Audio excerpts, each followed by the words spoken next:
Hey, what's good everyone? So today we're gonna take a look at a shoe that released quite some time ago, and everybody and their mom reviewed these already, and I'm probably the last guy to review these, but I just wanted to share my thoughts on this one. Anyways, I was just able to pick them up in my size.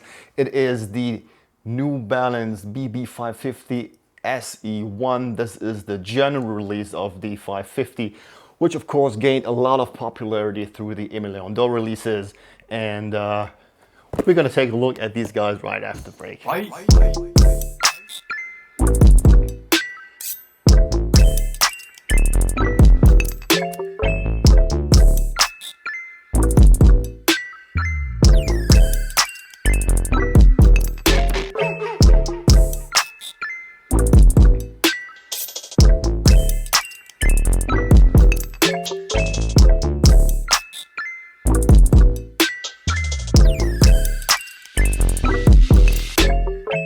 So here it is, the New Balance BB550 SE1. Like I said, this is the general release from New Balance on this model. I think the Aime Leon Dores were the first colorways to release, and the GRs followed, but just like the Aime Leon Dore, the GR sold out almost instantly. And it's become so crazy that even people are trying to resell these GRs here. And I tell you right away, if you're thinking about that, please don't. We're gonna jump into the materials and craftsmanship and everything else in a minute, so stay tuned for that. But straight away, don't pay resale. I got these, like I said, through a restock, and I think that's what New Balance is going to do over time, again and again, restocking them over and over again, because they just have production issues for apparent reasons. So if you want to grab a pair, I'd ask you to hold out, because I'm sure you're gonna find your size at retail or maybe even below. Let's jump real quick into the materials and craftsmanship here. We have a very basic leather. This is nothing like you would expect from a made in USA or made in England New Balance. This is far from it. This is more in the tradition of a Nike. Materials are very basic. This is I'm not even sure if this is real leather. You cannot really tell from the edges of the material here. It could be synthetic underlay material, it could be a cheap leather underneath, and they just put a coating here on top. This doesn't even feel like leather. This is more like a paper material, and craftsmanship is okay. It's something that you expect from a Chinese factory. This is made in China here. I noticed that those ventilation holes on the toe box are not really punched out that much. I'm not sure if it's supposed to be that way, if it's just on my model, but both pairs, the left and the right pair, are identical, so at least that's one plus. Like I said, it's really it's not even leather, I think, and it might be creasing very quickly, just like an Air Force. This is a little bit softer than an Air Force One here, but there's not much difference in quality. So, and like I said, this really looks like paper the way it creases if you push into it. So,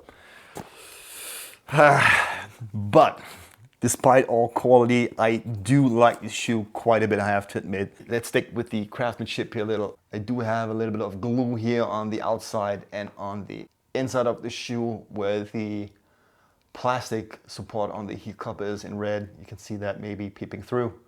But other than that, it's all right. I think I've seen worse on Nike. So, but like I said, I really do like this shoe. If you like a classic sneaker silhouette, basketball silhouette, then this is definitely for you. If you like an Air Force One here, or if you like the Forum Mid by Adidas, or the Rivalry Low or High, any kind of basketball shoe or Converse, stuff like that, that's something to look for, definitely. They're all constructed the same, basically. They have an EVA midsole here that's encapsulated with a cup sole to give it more stability and more rigidness. And I'm not sure what kind of material the cup is, but that's how basically all basketball sneakers from the 80s, 90s are constructed. So, furthermore, some different panels here. I mean, you can see this in the details anyways. I'm not going to go into the colors and the panels and stuff like that. Just that we have, apart from the synthetic leather that we have, there's some nylon on the collar, on the outside and inside, and we also have a nylon inner liner. And the insole is very, very nice. It's very, very comfortable, very, very cushiony, very much cushioned. It's a very, very thick insole. If you maybe grabbed the wrong size and went half down, you might be able to take this out and replace them with a thinner one, but you're probably gonna lose a lot of the comfort that this insole is going to provide, and the midsole might be a little bit stiff to wear them throughout the whole day. Sizing wise, I would go with your usual size in your made in England New Balances. This is more suited for people who have a narrow to normal sized foot. Anyone who has a wider foot, these might be too narrow for you. I would say if you are fine wearing a 1500 or a 991, this is something for you. The thing is, I've never owned this model. I put my feet into them and right away I felt at home. This is a little bit in the shape of the Air Force One. Even though this is not the same design, the way this is shaped, especially the heel cup here, the heel cup is pretty straight. If you take the Adidas right below here, you can see that the heel cup is more angled. It's hugging your heel a lot more than this one, and that might also be a reason why some people think this is uncomfortable or they're slipping out of the shoe, but it always depends on how well you are tying your laces and stuff like that. I had no issues wearing these. This is size 13. My true size, usually New Balances made in USA, is a 12.5, but I'm sizing up a half size in the 991 and the 1500, and I'm fine with that. They are slightly longer than perfect, but it's absolutely wearable for me. I have no issues with that.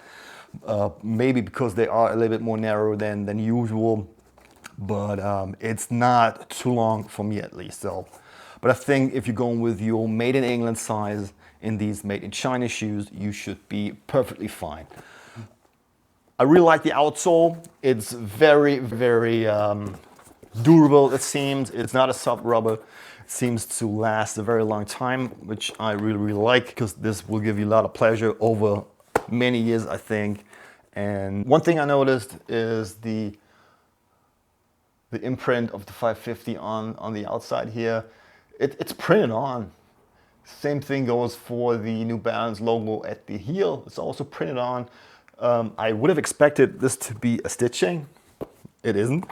Looks a little cheap, but it's all right. It's all right. So, and we have a nylon New Balance logo. I thought this was leather, but it's not.